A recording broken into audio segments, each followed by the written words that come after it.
अरे सुशीला बहन, तुम्हारी बहू की आज मुंह दिखाई की रस्म होनी चाहिए। तुमने गांव की औरतों को घर पर बुलाया है या नहीं? हाँ बहन, क्यों नहीं बुलाऊंगी। आज मेरी बहू की मुंह दिखाई की रस्म के साथ साथ पहली रसोई की रस्म भी तो है। उसे अपनी पहली रसोई की रस्म में भी खाना बनाना है। आखिर मोहल्ले वालों को पता तो चले कि मेरी बहू कितना अच्छा खाना बनाती है। चिंता मत कर सुशीला, बहू तेरी अच्छी है, समझदार है, अच्छा ही खाना बनाएगी। ये सारी बातें समायरा सुन रही होती है, जिसे सुनकर वो अपने मन में सोचती है। यकीन नहीं होता, मुझे गांव की इतनी सारी औरतों के लिए खाना बनाना पड़ेगा। हे भगवान, खाने में मुझसे पता नहीं क्या क्या बनवाने वाले हैं। तभी समायरा की तरफ देखकर सुशीला कहती है, जब मैं अपने ससुराल में आई थी बहू बनकर, तो मुझसे पूरे गांव का खाना बनवाया गया था। खाने में रोटी, सब्जी, पूड़ी, रायता, मीठे में हलवा, ये सब मैंने खुद बनाया था। पता है तुम्हें, इतना ज्यादा थक गई थी कि 2 दिन तक मेरी हिम्मत नहीं थी उठने की। मेरी सास को तो परवाह ही नहीं थी मेरी, पर मुझे तुम्हारी बहुत चिंता है, इसलिए मैं तुम्हें सिर्फ मीठे में खीर बनवाने की सोच रही हूँ।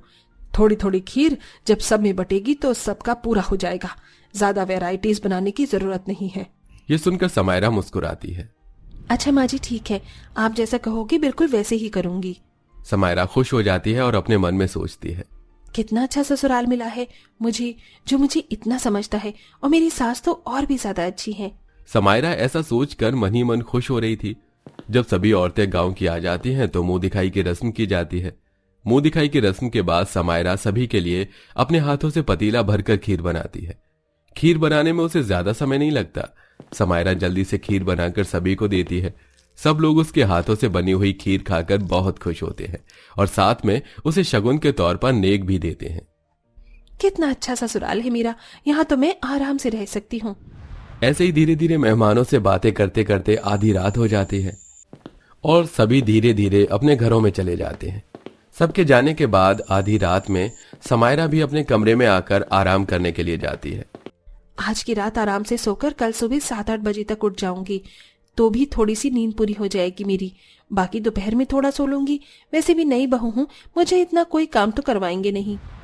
समायरा ऐसा सोचकर सोने वाली होती है, लेकिन तभी उसकी सास सुशीला उसके कमरे में आती है और कहती है, अरे बहू, बड़ी जल्दी सोने चली गई, 2-4 बात और कर लेते हम तुझसे। खैर कोई बात नहीं, मैं तो ये कह रही थी कि कल सुबह 3-4 बजे उठ जाना।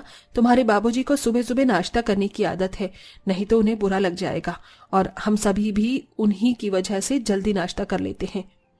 ये सुनते ही समायरा अपने मन में सोचती है, अरे इतनी सुबह तो कोई भी नहीं उठता, ये लोग इतनी सुबह खाना खा लेते हैं। मुझे तो विश्वास नहीं हो रहा, अभी रात के 2 बजे हैं और मैं सुबह 3-4 बजे कैसे उठ पाऊंगी। समायरा ये सोचने लग जाती है। तभी सुशीला वहां से चली जाती है। उसे इस चिंता में नींद ही नहीं आती कि सुबह से 3 से 4 बजे उठना भी है। वो बेचारी 1 या 2 घंटे के लिए क्या ही सोती। जैसे ही सुबह के 3 बज जाते हैं, समायरा नहा धोकर साड़ी पहनती है और रसोई में आकर सभी के लिए नाश्ता पानी बनाने लगती है। इतनी सुबह नाश्ता तैयार करने में उसे बहुत आलस और नींद भी आती है। पता नहीं इतनी जल्दी नाश्ता पानी कौन करता है। मैंने आज तक कभी किसी को इतनी जल्दी सुबह नाश्ता करते हुए नहीं देखा। शायद इन लोगों को जल्दी नींद आती होगी रात में, इसीलिए सुबह जल्दी नाश्ता कर लेते हैं। चलो रात को जल्दी सोने को तो मिलेगा। समायरा ऐसा सोचकर नाश्ता तैयार करके नाश्ते की टेबल पर लगा देती है। सभी नाश्ता करके अपने कमरों में आराम करने के लिए चले जाते हैं। जल्दी चले गए सब लोग नाश्ता करके अपने कमरों में। चलो मैं भी घर के काम करके आराम करने के लिए कमरे में चली जाऊंगी। समायरा ऐसा सोचकर घर के सारे काम शुरू कर देती है और उसके बाद रसोई की साफ सफाई करके सारे बर्तन भी धो देती है और फिर झाड़ू पोछा करके पूरे घर को साफ कर देती है। ये सब करने में उसे सुबह से दोपहर हो जाती है। जब वो अपने कमरे में जाने वाली होती है, तभी उसकी नंद अनन्या उसके पास आती है और कहती है, भाभी दोपहर के खाने में आपने क्या बनाया है? अभी तो मैंने कुछ भी नहीं बनाया। भाभी देख लो, कुछ अच्छा सा खाना बना दो, भूख लग रही है। अरे ये क्या, अभी तो मैंने सुबह ही नाश्ता दिया था इन सभी को, और इन्हें इतनी जल्दी भूख भी लग गई। समायरा हैरान थी। एक एक करके सभी दोपहर में उठ जाते हैं और समायरा दोपहर में डिनर की तरह खाना बनाना शुरू कर देती है। सबको उनकी पसंद का खाना बनाकर देने में काफी समय लग जाता है और वो आराम भी नहीं कर पाती, जिसके चलते वो बहुत ज्यादा थक जाती है। अरे खाना तो बहुत स्वादिष्ट था, मजा ही आ गया। आप बिल्कुल सही कह रहे हो, खाना सच में बहुत स्वादिष्ट था। खाकर हमें भी बहुत अच्छा लगा। हमारी बहू खाना बहुत अच्छा बनाती है। अपनी तारीफ सुनकर समायरा को अच्छा लगता है, लेकिन वो बहुत ज्यादा थकी हुई थी। वो आराम करना चाहती थी, पर उसे अपने ससुराल के सभी लोगों के आसपास होने की वजह से अपने कमरे में जाकर आराम भी नहीं कर पाना होता है। ऐसे ही शाम हो जाती है, जिसके चलते समायरा अपनी सास सुशीला से कहती है, माँ जी, डिनर में क्या बनाना है, एक बार मुझे बता दीजिए। अरे बहू, डिनर इतनी जल्दी बनाने की क्या जरूरत है, अभी से बना दोगी तो रात के 12 बजे तक तो खाना ठंडा हो ही जाएगा। लेकिन माँ जी, ये टाइम डिनर बनाने का ही तो है। अरे नहीं बहू, हमारे यहाँ ऐसा नहीं होता। हम लोग तो रात के 12 बजे के आसपास खाना खाते हैं, तो मैं इतनी जल्दी डिनर बनाने की जरूरत नहीं है। सुशीला के ऐसा कहने पर समायरा सोच में पड़ जाती है। एक तो वो पहले ही थकी हुई थी, वो सोच रही थी कि जल्दी डिनर हो जाएगा तो वो आराम से अपने कमरे में जाकर आराम कर लेगी, लेकिन ऐसा नहीं हुआ। समायरा को इंतजार करते करते रात हो जाती है। रात के समय सभी को भूख लगती है, जिसके चलते सुशीला समायरा को रात के समय डिनर बनाने के लिए कहती है। हमारी बहू अब इतनी प्यारी है कि वो खुद ही इस पूरे घर को संभाल लेगी। मैं तो बस अब आराम करूंगी। वैसे बहू, डिनर का समय हो गया है, तुम एक काम करो, डिनर तैयार कर दो। सबको थोड़ी देर में बहुत ज्यादा भूख लगने लगेगी। सुशीला रात के 11 बजे अपनी बहू को डिनर बनाने के लिए भेजती है। रात को डिनर बनाते बनाते समायरा को नींद की झपकी आने लगती है, पर वो जैसे तैसे करके डिनर तैयार कर लेती है। 12 बजे सब लोग डिनर करते हैं। कितना मजा आता है ना रात को डिनर करने में। हम लोगों का टाइम तो और भी ज्यादा अलग है। देर रात को हम लोग डिनर करते हैं क्योंकि हमें रात को नींद ही नहीं आती। तुम्हारा तो पता नहीं, लेकिन मुझे तो बहुत नींद आती है।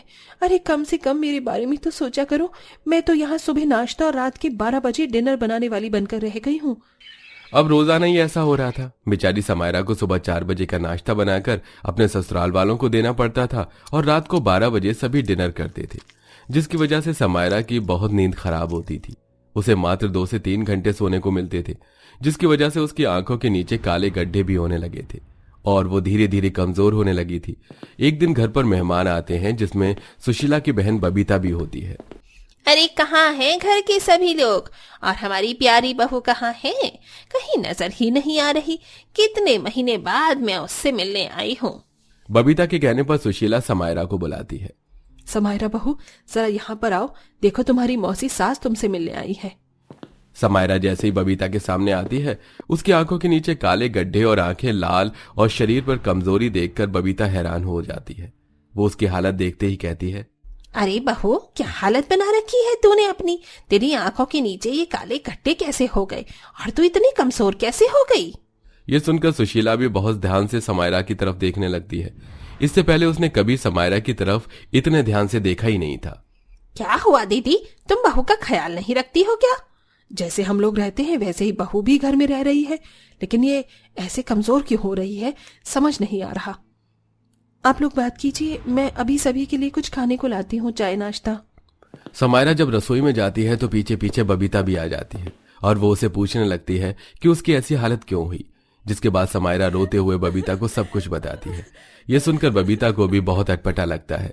वो अपनी बहन सुशीला के पास जाकर उसे बहुत समझाती है। अरे बहन, ये क्या, तुमने सारी जिम्मेदारी बेचारी बहू के ऊपर ही छोड़ दी। और ये कैसा टाइम टेबल है तुम्हारा? उस बेचारी बहू को आराम करने के लिए अभी तक जरा भी समय नहीं मिला। अगर ऐसे ही रहा तो उसका क्या हाल होगा, तुम खुद सोचो। कैसी सुंदर हट्टी कट्टी बहू आई थी इस घर के अंदर, और अब देखो उसकी सुंदरता किस तरह मुरझा गई है। तुम सही कह रही हो बहन, मुझे अपनी गलती का एहसास हो रहा है। मुझे बहू के ऊपर इतनी जिम्मेदारी नहीं छोड़नी चाहिए थी, और यही नहीं, घर का थोड़ा टाइम टेबल भी ठीक करना चाहिए था। सुशीला इस तरह बात की गहराई को समझ जाती है और फिर वो अपनी बहू को सुबह जल्दी उठाना बंद कर देती है। अब वो सुबह अपनी बेटी के साथ मिलकर सभी का नाश्ता बना लेती है, जिसके चलते समायरा को पूरी नींद लेने का अच्छा खासा समय मिल जाता है। और इधर रात को उन्हें देर से खाने की आदत थी। रात को देर से समायरा खुद ही खाना बना दिया करती थी, क्योंकि वो अब सुबह देर से उठने लगती थी। इसी के चलते अब समायरा की नींद भी पूरी हो जाती थी और सुबह 4 बजे नाश्ता भी कर लेते थे। घर वालों का साथ में रात 12 बजे डिनर भी हो जाया करता था। दोस्तों, आपको हमारी वीडियो कैसी लगी? साथ ही आपके परिवार में डिनर और नाश्ते का क्या टाइम है, हमें कमेंट करके जरूर बताइएगा।